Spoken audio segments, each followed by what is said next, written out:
নমস্কার। প্রেজেন্স চ্যানেলের সমস্ত দর্শক বন্ধুকে জানাই আমার আন্তরিক শুভেচ্ছা এবং অভিনন্দন।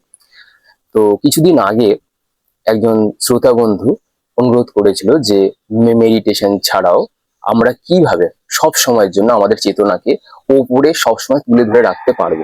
তো সেটা নিয়ে আজকে সামান্য কোনো বলতে এসেছি, বলেই চলে যাব।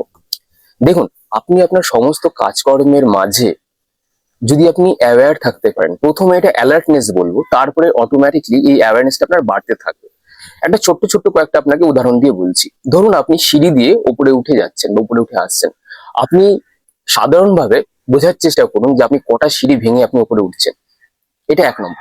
2 নম্বর, সাপোজ আপনি ধরুন খাবার খাচ্ছেন, তো কতবার আপনি চেবাচ্ছেন খাবারটা সেটা একটুখানি দেখার চেষ্টা করুন ভালো করে, কতবার আপনি চিবিয়ে খাচ্ছেন। এবার কথা হচ্ছে, আপনি এই যে কথা যে বলছেন, কতগুলো শব্দ আপনি বলছেন। আরো একটা ইজি প্রসেস আছে কিভাবে আপনি আপনার ডেইলি লাইফে আপনার কনসিয়াসনেসকে আপনি আরো উপরের দিকে তুলতে পারেন। কি জানেন?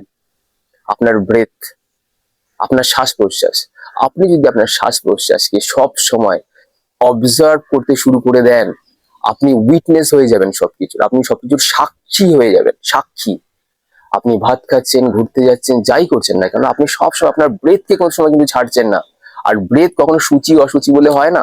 আপনি টয়লেটে গিয়েও কিন্তু আপনি আপনার ব্রেথকে দেখতে পারেন, আপনি ঘুমের সময়ও দেখতে পারেন। তো আপনি সবসময় কিন্তু জেগে রয়েছেন। এটা হচ্ছে কি চেতনার জাগৃতি। আশা করি সবাই বুঝতে পেরেছেন। সবাই ভালো থাকবেন। নমস্কার।